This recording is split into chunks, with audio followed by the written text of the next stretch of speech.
We are back, ladies and gentlemen, dogs and cats, people of all stripes. Bees and bees. Bees and bees, birds and bees. Bees and bees. How are you, mate? I'm splendid. How are you doing, my friend? I am fantastic too. Here we are again on another wonderful day where too much culture is barely enough. And we are talking today about, well, let me ask you a question, my good friend. What did you wake up for today and say that you are grateful for today? I woke up to being grateful for having gotten enough sleep, because lately that hasn't always been the case. I was more than happy and grateful for once again noticing that my dear wife of 19 years was sleeping next to me, or waking up next to me. That was amazing to see that every morning. It's a gift. And then I don't want to get too philosophical here, yet walking the dog around the block, seeing public works people with their concrete saw blade cutting up the street in front of my house, creating a ruckus. I saw that people have work. In these times, it's not always the case, as we know. So I was grateful that I have work. There are so many things to be grateful for that I think what we talked about yesterday, self-awareness, being aware of the things in our lives that are great or that are worthy to be thankful of. Yeah. What about you? What were you thankful for, Brett? All the same, yes. Waking up to a beautiful day, wonderful family, all the good things we get to share, great friends like yourself and all the people, you know, I wake up with messages from all around the world. The thing about interacting with people all around the globe is that you kind of get your phone in the morning and go, oh my goodness, you know, there's going to be all these, which is great. You know, you have people all different time zones. You get to connect with people. What's happened in the last, you know, time doesn't stop, right? The sun goes up and the sun goes down. But I think it's fantastic. But I want to bring up a point, because something I was thinking about last night that you actually wrote. The things we're grateful for out of the bad things are tragedies that happen in life. Yeah. I would use an example. This is funny, and I probably never said this out loud, but I am eternally grateful for the fact that even though, you know, it's not a very great experience, but having parents that divorce at an early age, when you're a kid, right, in an early age. So I had that experience, but I have really identified a lot of positives that came out of it, right? Yes, I fought against it and all that kind of stuff. But what it's taught me is that you can have two parents that fundamentally are two different people that separate ways, and then as you grow up as a child of these two parents, often sharing time between two parents, you find yourself, it's not, I don't think it's as deep as third culture kid upbringing, but it's basically learning two different ways of being, having to be a certain way with one family and a certain way with another. And because my families were two different, you know, for different reasons. And I think it's given me the gift of, like you said, the gift of actually being able to adapt, being able to be not unauthentic or anything like that, but be able to kind of adapt my behavior. And we talk about this culturally all the time, style switching. It's one thing that I really think that I've got a good gift for. Now, another thing that you wrote something about, a gift of something that was very tragic in your country. And, right? And this is the gift of the Holocaust to Germany. And I've actually got the link up here. I'm going to share it in the comments, because I actually found it and I thought it was a great way to look at it. But just kind of put a bit of a wrapper around what you're meaning in that. Yeah, that could come out of context if we say the Holocaust was a gift. At face value, it certainly wasn't. However, I phrased it that way in that blog that I wrote several years ago, Because I changed the narrative for myself around the memory of the Holocaust. Now, I grew up in Germany, and I was born 35 years after the end of World War II, and I learned through the Holocaust, or I learned about the Holocaust through education, through the public school system. And it was mandatory when I went to high school that the class take a field trip to a concentration camp. In my case, it was more than that. It was what would be considered an extermination camp. My class went to Dachau, which is just outside of Munich.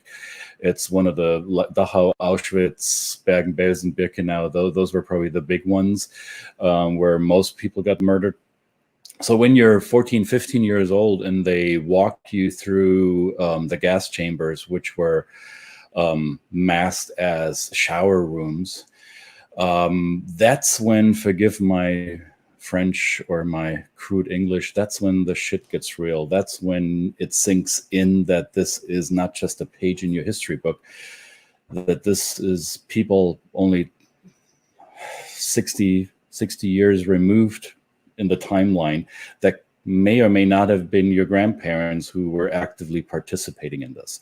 So I'm one that I generally refer to that time as my grandparents' generation, not to blame my grandparents for anything they did or didn't do, but that's how it puts it into a historic context for me. And when I say grandparents, I think it sounds closer as if I say, well, this was 75 years ago or 80 years ago. No, this was my grandparents' generation. Why is this a gift? Because for the longest time in my country, in my culture, especially my generation, felt that we've inherited a guilt. And it was only through many, many conversations with friends and people that I met that are of Jewish faith who taught me and told me that there's nothing I personally am accountable for, that there's nothing I should feel guilty of, and that in the Jewish faith world, guilt doesn't work this way and it's not passed on through the generations. So I was able to reframe it for myself as an obligation, as a cultural national obligation to commemorate and to honor the pain of the victims and those that came after. So I see it as a gift for Germany because it allows Germany to look at itself, to look at its demons, and by doing that, entering a path of healing. And we're talking about gratefulness. So I feel grateful, and I'm borrowing the words of German President Steinmeier, who I think he said it this year in his speech commemorating the liberation of Auschwitz. He said that Germany has the gift of reconciliation, and because Israel and the Jewish people extended that olive branch to Germany, because Germany did the introspection, because Germany does or continues to do its atonement and looking at its demons and acknowledging the pain. And therefore we have that branch, that olive branch extended to us. Therefore we have the gift of reconciliation. And I'm grateful for that personally, because I don't know what my grandparents did during that time. I've had many conversations, but I didn't meet all my grandparents because some of them died during that time. So I don't know how much inherited guilt I potentially have in my family. But I'm also grateful for the healing that can be done over generations, because the pain is still there, right? So you talk to any Holocaust survivor or their children or grandchildren, there is a pain that is lingering. And if we and I like to make that transfer to the United States, because there's also been a pain lingering for generations that is unresolved and that rears its ugly head every now and then, and we're currently seeing it quite a bit. So you can be grateful for something that's horrible. I'm not horrible for the things that happen. I'm grateful for how we manage to move through this and work through this pain. We cannot undo what happened. However, we can define how we want to move forward together or separately, with good emotions or negative emotions. And I choose positive. Yep. That's great. See, I threw that on you, didn't I? You didn't know. You did, yeah. Thank you. No, Thank that's you. cool. No, because it was just coming to mind. I mean, I'm reading a couple of books at the moment. I actually one that's like, you think it would be a little bit more dog-eared for a 2600-year-old book, but Hold it up again. I couldn't this see that. is 𝙏𝙬𝙤 Ah. yeah, the Tao, right? The Tao. It says, we're talking about we talk about collective cultures and we talk about individualistic cultures, and it was just something I was reading or revisiting, something that came out of a workshop a couple of years ago at a CETA conference about from Dr. Schulz about inherited culture, right? So you just referred to inherited trauma, which carries on through generations. This is the metaphor of of having a snail and a rabbit and lettuce, like two animals and two inanimate, like lettuce, two foods, right? The monkey and the banana and the lettuce and the snail, and groups are asked to group things together in terms of what do you put together. Aristotle talks about the kind of the identity, the intrinsic identity of each individual thing on the planet. Then people often put together just the animals. They talk about the snail and the monkey go together because they're animals, right? Whereas other collective more cultures look at it like saying, well, no, clearly the banana and the monkey belong together because they rely on each other. They rely on each other and the snail and the lettuce, right? Right. So this is something I've been thinking in a larger context of kind of looking out of the bigger picture and be grateful for the lessons that you can learn from the perspective of other people. Yes, these traumas, these tragedies, these horrible things that have taken place are always going to be horrible. That inherited trauma is always going to exist. But for us to take a step back and understand it and use it as a gift to learn is something that I think is really a gift, right?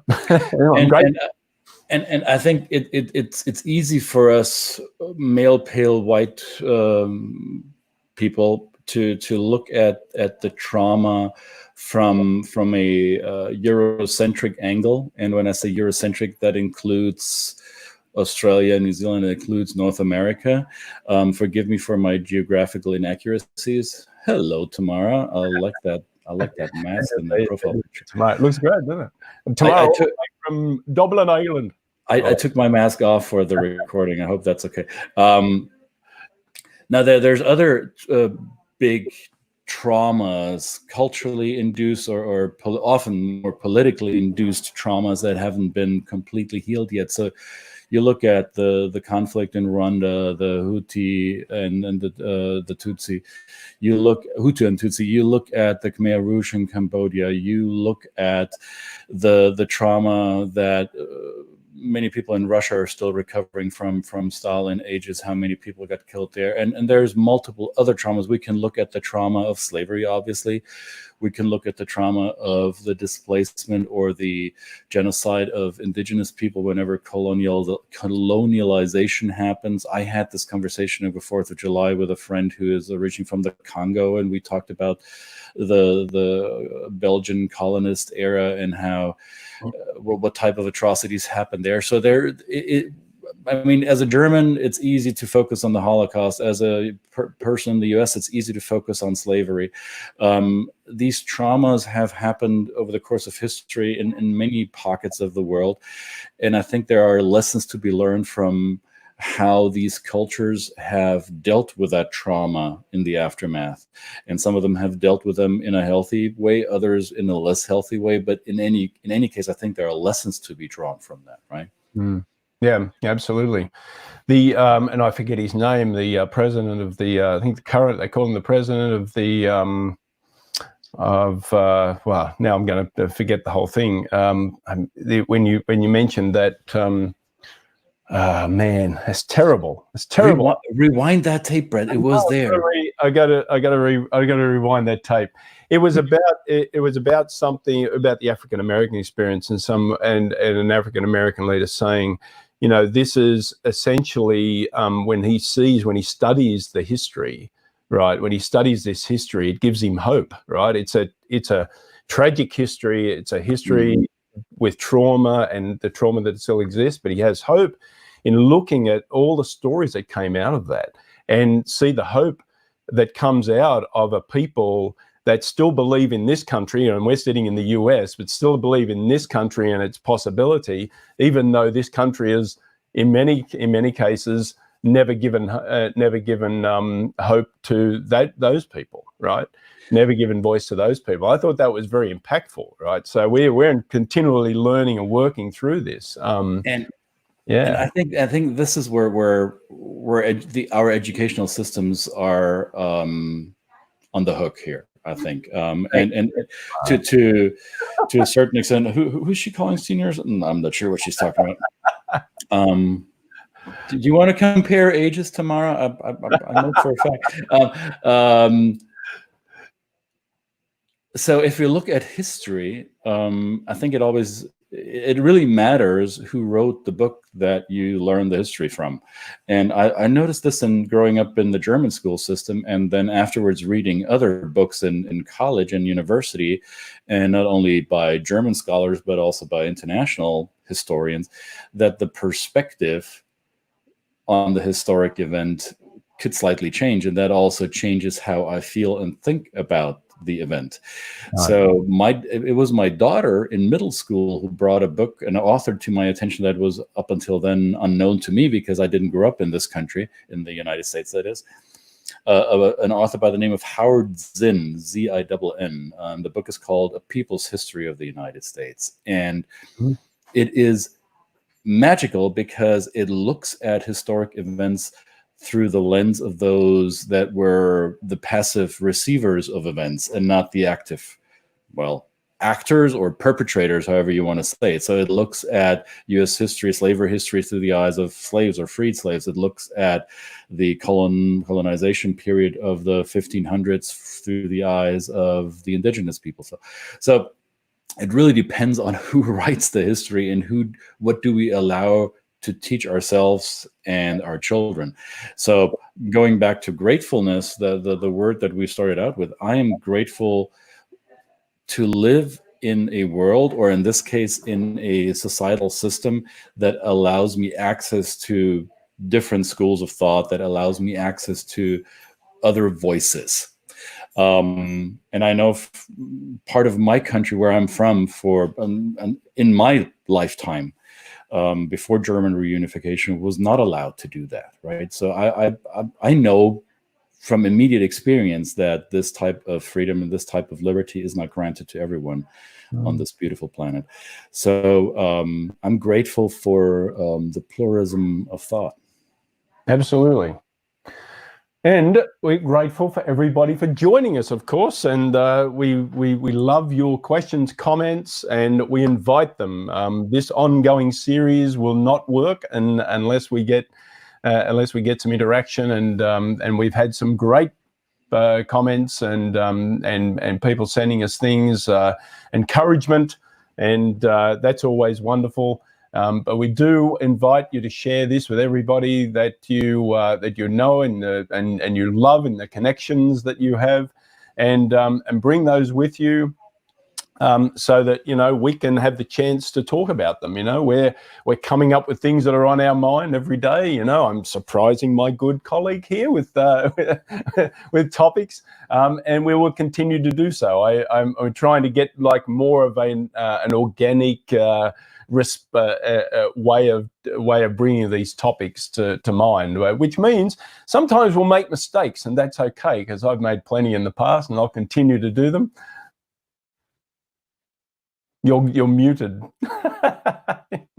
He mistakes? I didn't mute myself. Who said that? You made mistakes, so he muted himself. By the way, if you're wondering how you get in touch with us, or how you can post your questions or story ideas, or how you raise your hand to participate, that's also an option. Those of you who don't know us that well yet, and who are brought to this broadcast because somebody shared it on their wall and you just happen to stumble upon us, these are our socials, as much as we could put them there. Get in touch with us or post a comment on whatever medium you're using. There's going to be a comment box probably underneath this video frame. Use that, and we'll figure it out. Absolutely. And as we promised, we will get you out of here just in time to make your next very important meeting. Oh, yeah. Right, wherever time that is at the top of the hour. Or it might be later in the afternoon, like our good friend Tamara is probably entertaining a cocktail or two. You can tell us what that might be, Tamara. Thank you very much for joining me. I hope it doesn't lead to senior moments tomorrow. Yeah. Also, make sure that if you're still up for that, at 1:45 Eastern time, which will be 7:45 p.m. in Central Europe, or it will be 10:45 to 11 on the Pacific coast, I believe. Man, I'm doing these time zone conversions in my head. Brett and I will have a wonderful friend on to talk about how music might be an interesting tool for our work. Yes, absolutely. Good interview with Vicky Fly-Hudson, who is a diversity and inclusion specialist speaker, but also a musician, which I happen to be one myself. And don't underestimate my good friend here, my good colleague, who has quite a history in the music field, and from other perspective, of course. And we will bring that to the discussion as well. Again, thank you again, my friend. It is always a pleasure. We will see you again tomorrow, same time, same bat channel, right here at 8:33 in the morning Central, 9:33 Eastern, and not yet. Tomorrow says not yet. Come on, it's Ireland. These people. Get with it, lady. Yeah, who says you have to stick to the time frame? You have to, All righty, guys. Thank you very much again. We'll see you later on today for our interview, but otherwise you can come and join us again tomorrow. Thank you again. We love you. Bye. Thank you. I'm grateful for you. Absolutely. We're grateful for everybody. I've got to get back to my thing. Look at this. New zinger.